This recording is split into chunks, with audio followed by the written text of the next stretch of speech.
Elvis, no, yo quiero ayer tú mandar mi mensaje, no? Después tú ha dicho ayer tú quiere ayuda conmigo. Magandang araw po sa inyo mga amigo. Kumusta po ang bawat isa? Nandito po si Kuya Elvis. Buenas tardes, Elvis. Buenas tardes. ¿Qué tal? Ayan, Ayan, nagtatrabaho po si Elvis mga amigo. Buhat po ng nawalan po ng tindahan. Noon kila Mami Guapa si Elvis ay bumalik muna siya sa metalyer para magtrabaho. Ayan po. Pero kausap ko si Elvis kahapon. At ang sabi niya sa akin ay Kuya Raul, humingi siya ng tulong sa akin about sa negosyo. So,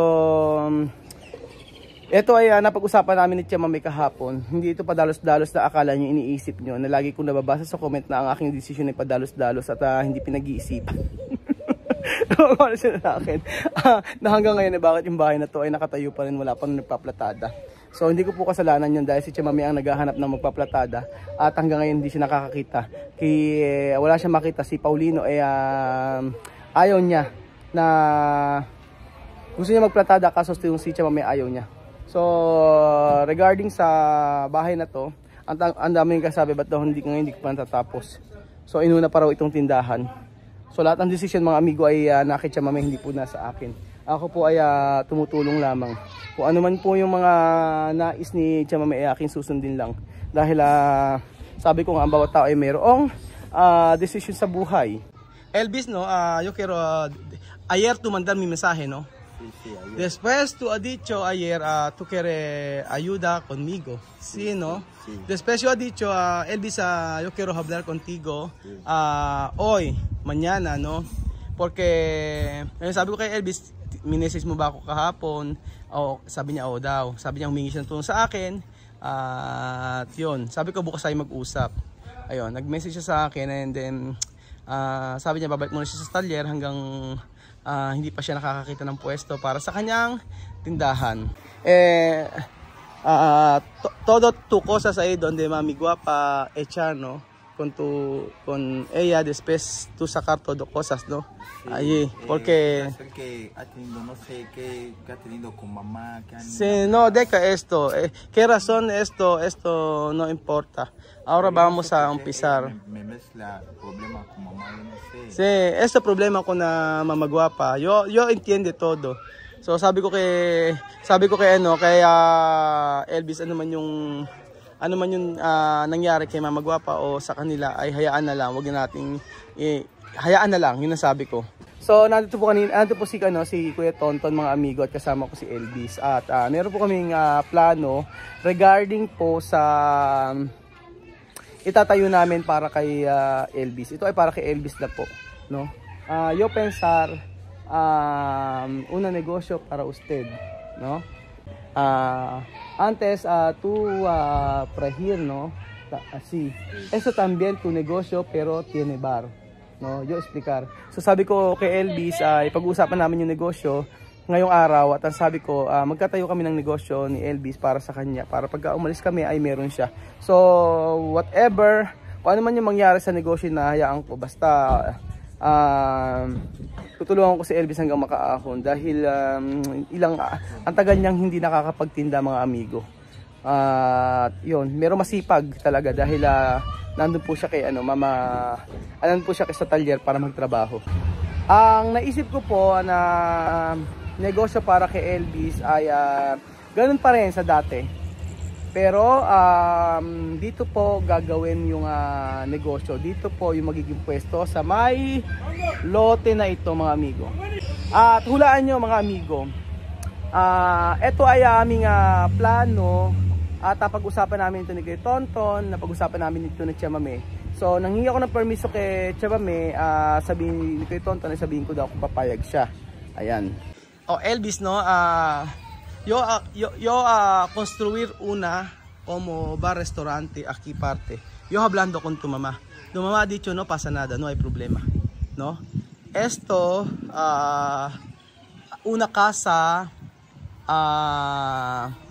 so sabi ko kay Elvis, maggagawa kami dito ng isang parang bahay, mga amigo. Dito gagawin yung kanyang parang bar, magtinda siya ng ng kung ano niya, yung mga prito, ganon. Parang doon po dati, kila Mire, yung dati pong ginagawa niya. Same pa rin po, pero ito po ang maganda mga amigo. Ang gagawin po namin mga amigo ay inspired bahay kubo dito po sa Africa. So, hinausap ko na si Kuya Tonton. Ang gagawa po ay siya, at kung si Elvis ay may time, siya rin ay tutulong siya. O ayan po si Kuya Tonton nagpunta dito para po explain sa kanya.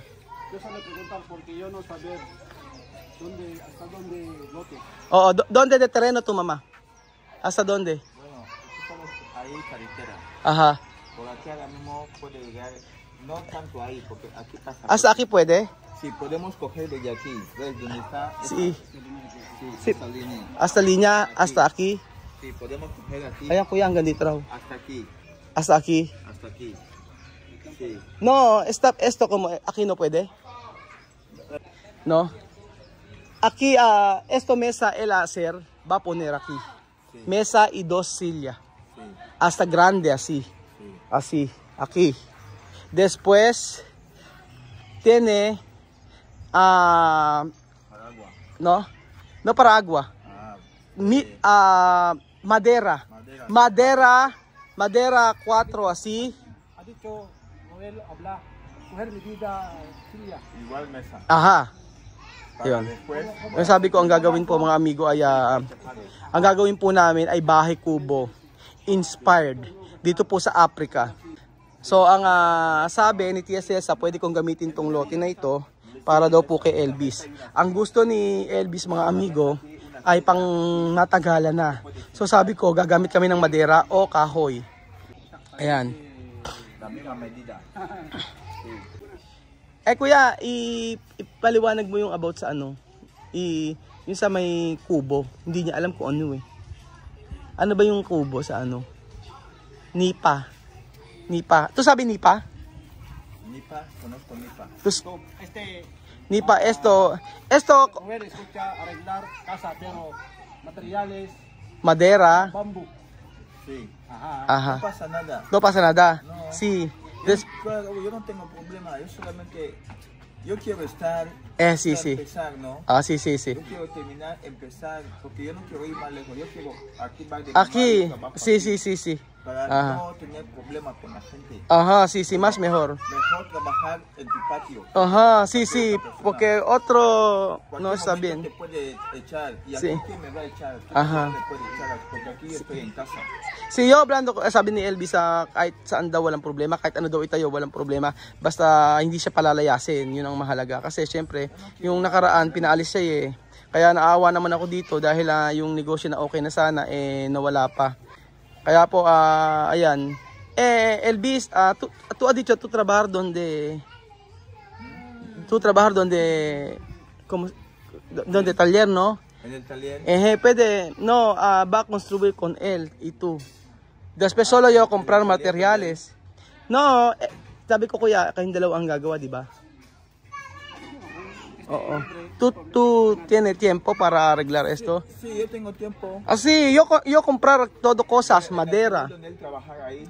Ajá. Como yo, plano de Noel, empezar viernes o sábado. Viernes, Sabado. No, yo tengo tiempo. Sí, vale. Meron naman pala siyang oras. Sabi ko ang tutulong si Tonton, saka si Elvis. Yan si Miss Mananta. Buenas tardes.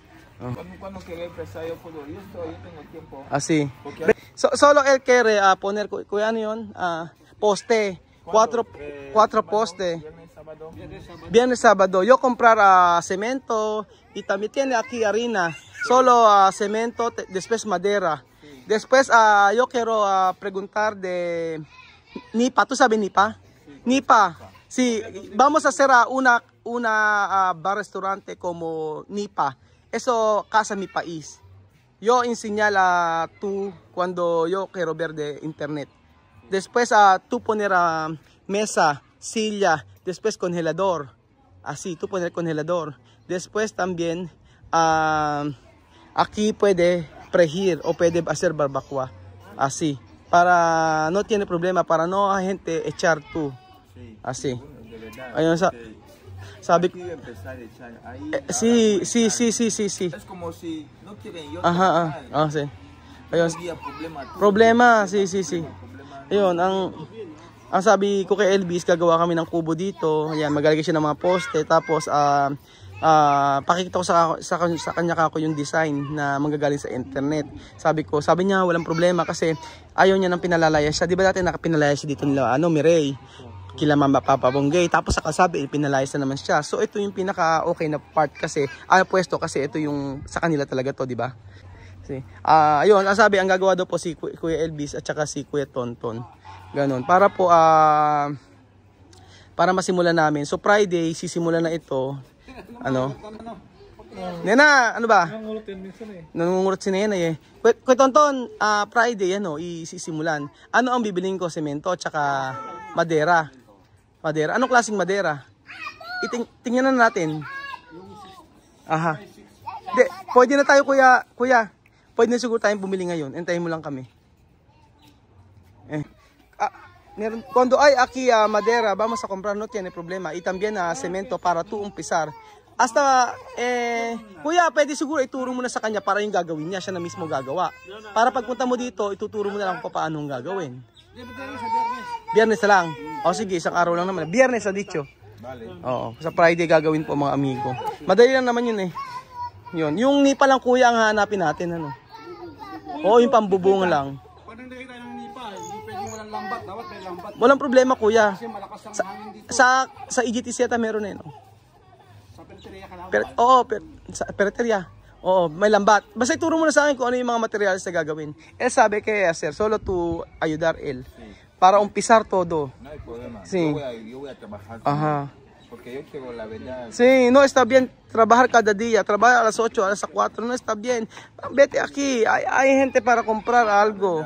Sí. Aquí una vez, cualquier hora yo puedo aunque yo dormir, Sí, no tiene problema. Yun nga. Pero ahí tengo que por la noche salir, coger cosas. Coge aquí, cosas bajar, aquí subir, bien. bajar. Sí. Una vez, yo Ajá. trabajo aquí, yo trabajo aquí, terminar, yo entro en casa, yo duermo. Oo, sabi ni Hasta Elvis. aquí yo puedo empezar también porque cada mañana yo puedo hacer. Sí, no tiene problema. Yo puedo Después, cocinar hasta cada mañana. yo también llamar a mis hermanas aquí.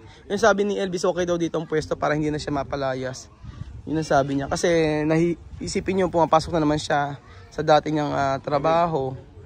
Hindi okay kasi binabarat naman siya. Dito, meron talagang, meron siyang patutunguhan dito kasi meron siyang negosyo talaga na sa kanya. So, yun. Ang okay naman po kasi Elvis mga amigo, natapos na yung nung natapos na yung bahay niya, hindi na hindi niya siya humingi ng pera po sa akin mga amigo. Doon yung pera na kinita niya ay napunta po sa bahay niya. Yun ang maganda. Kaya sabi ko, ito, sige, this time tutulungan kita. Dito na mismo sa inyong bahay. No, aquí solo uno mesa grande. Sí. Vas a sacar uno mesa allí, poner aquí. Sí. Después tú poner aquí para freír. Sí. Así. Kuya, pag ganun, no? Paano ang gagawin mong design? Sige. Ayan, ganyan. Basta yung bahay kubo sa atin. Oo. Bahay kubo talaga inspire sa atin. Yung hagdanan niya, anong gusto mo? Ano Dulo bang hagdanan? maghahagdanan tayo? Oo, may hagdanan. Sa baba? Siyempre, sa baba, magsimula. Paakit sa Tapos talagyan natin yung ilalim ng mga ganun. sahig. Sahig sa ilalim. Sige, ganun.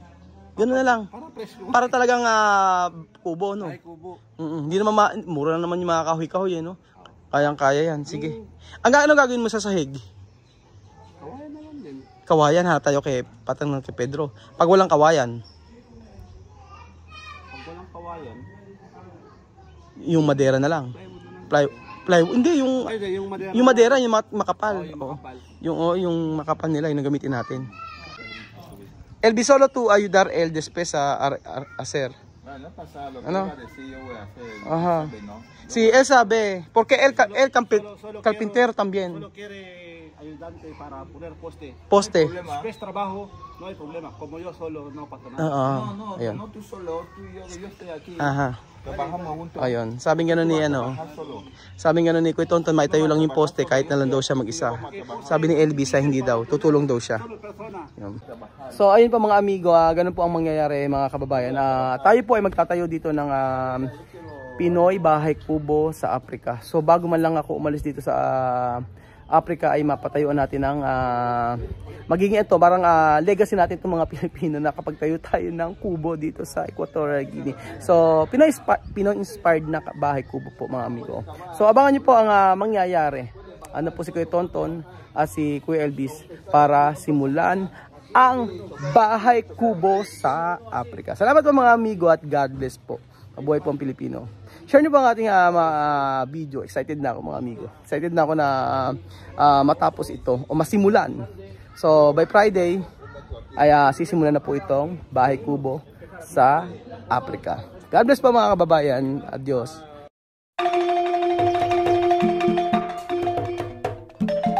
Na-appreciate ko yung paano sila nagdadasal.